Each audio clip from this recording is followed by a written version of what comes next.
அஸ்ஸலாமு அலைக்கும். Hello friends. நல்லா சுட சுட இட்லியோட இந்த சாம்பாரை தொட்டு சாப்பிட்டு பாருங்க. பருப்பே இல்லாமல் 10 நிமிஷத்தில் செஞ்சிடலாம். அது மட்டும் இல்லாமல் டேஸ்ட்டு சும்மா அட்டகாசமாக இருக்கும். இந்த இன்ஸ்டண்ட்டான சாம்பார் செய்யறதுக்கு நல்ல பெரிய வெங்காயமாக 2 போல் நீல வாக்கில் கட் பண்ணி வச்சுருக்கேன். அதை குக்கரில் சேர்த்துக்கிறேன்.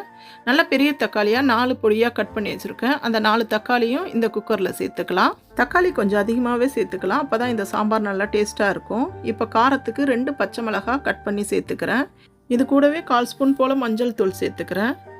இதோட 1 டேபிள் ஸ்பூன் போல் சாம்பார் பொடி சேர்த்துக்கிறேன். நான் இன்றைக்கி ஆச்சி சாம்பார் மசாலா சேர்த்துருக்கேன். வீட்டில் அரைச்ச சாம்பார் மசாலா இருந்தால் கூட நீங்கள் சேர்த்துக்கோங்க. இது கூடவே தேவையான அளவு உப்பு சேர்த்துக்கலாம். இது கூடவே ஒரு 1/2 கிளாஸ் போல் தண்ணி ஊற்றிக்கோங்க. தண்ணி சேர்த்துட்டு நல்லா கிளறி கொடுத்துக்கலாம். தக்காளியில் வேகும்போது தண்ணி விடுறதுனால 1/2 கிளாஸ் போல் சேர்த்தா போதுமான அளவாக இருக்கும். இப்போ மூடி போட்டு ஒரு 2லேருந்து 3 விசில் போல் விட்டு வேக வச்சு எடுத்தால் போதும். சீக்கிரம் வெந்துடும். இது வெந்துட்டுருக்கு கேப்பில் இந்த சாம்பார் நல்லா திக்காகவும் நல்லா டேஸ்ட்டாகவும் வர்றதுக்கு ஒரு பவுலில் 2லேருந்து 3 டேபிள் ஸ்பூன் போல் கடலை மாவு சேர்த்துக்கலாம். கடலை மாவு நல்லா சேர்த்துட்டு இதில் கொஞ்சமாக தண்ணி சேர்த்து நல்லா கட்டி இல்லாமல் கரைச்சிக்கலாம். நல்லா சுட சுட இட்லியோட இந்த இன்ஸ்டண்ட்டாக சாம்பார் செஞ்சு தொட்டு சாப்பிட்டு பாருங்கள். அவ்வளவு டேஸ்ட்டாக இருக்கும். 10 நிமிஷத்தில் செஞ்சிடலாம். ஈஸியாக வேலை முடிஞ்சிடும். இந்த இன்ஸ்டன்ட் சாம்பாரோட நீங்கள் சப்பாத்தியோ பூரியோ தொட்டு சாப்பிடும்போது அதுவுமே ரொம்ப சூப்பராக இருக்கும். நல்லா கட்டி இல்லாமல் கரைச்சி வச்சாச்சு. இது ஒரு பக்கம் இருக்கட்டும். இப்போ வெங்காயம் தக்காளியும் நல்லா வெந்துருச்சு. ஸ்டவ் ஆஃப் பண்ணிடலாம். நல்லா விசில் அடங்கின பிறகு திறந்து பார்த்தா இந்த மாதிரி நல்லா வெந்து வந்திருக்கும். இப்போ நல்லா கிளறி கொடுத்துட்டு உங்கள்கிட்ட பீட்டர் இருந்தால் பீட்டர் போட்டு அடிச்சுக்கோங்க. அப்படி இல்லைன்னா பருப்பு மொத்து வச்சு ஒன்றரையாக நீங்கள் கடைஞ்சிக்கோங்க. ரொம்ப நைஸாகவும் அடிக்கக்கூடாது. வெங்காயம் தக்காளி முழுசாகவும் இருக்கக்கூடாது. ஒன்றரையாக நல்லா அடிச்சுக்கலாம். மிக்சியில் அரைக்கிறதா இருந்தால் நல்லா ஆறின பிறகு பல்ஸ் மோடில் போட்டு சும்மா 1-2 பல்ஸ் கொடுத்து எடுத்தால் நல்லா ஒன்றரையாக இருக்கும்.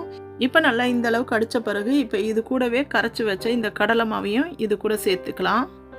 கடலை மாவு சேர்க்கறதுனால சாம்பார் நல்லா திக்காகவும் இருக்கும். அதே நேரத்தில் நல்லா டேஸ்ட்டாகவும் இருக்கும். இப்போ இந்த கடலை மாவை இது கூட சேர்த்துட்டு இது கூடவே தேவையான அளவு தண்ணி சேர்த்துக்கிறேன்.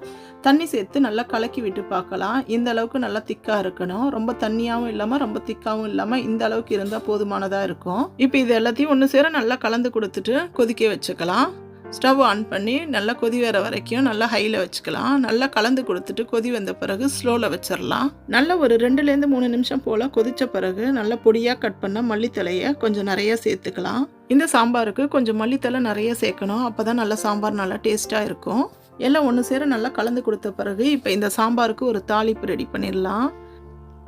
ஒரு குட்டி பேனில் ஒரு 2லேருந்து 3 டேபிள் ஸ்பூன் போல் எண்ணெய் சேர்த்துக்கோங்க. எண்ணெய் நல்லா காஞ்ச பிறகு 1/4 ஸ்பூன் போல் கடுகு சேர்த்துக்கோங்க. 1/4 ஸ்பூன் ஜீரகம் சேர்த்துக்கோங்க. இது கூடவே 2 காஞ்ச மிளகாய் சேர்த்துக்கிறேன். தட்டின பூண்டு ஒரு 2லேருந்து 3 பல்லு போல் இருக்கும். அதையும் சேர்த்துக்கிறேன். இதோட கொஞ்சமாக கருவேப்பிலை சேர்த்துக்கலாம். இது கூடவே 1/4 ஸ்பூன் போல் பெருங்காய பவுடர் சேர்த்து நல்லா வதக்கிக்கலாம்.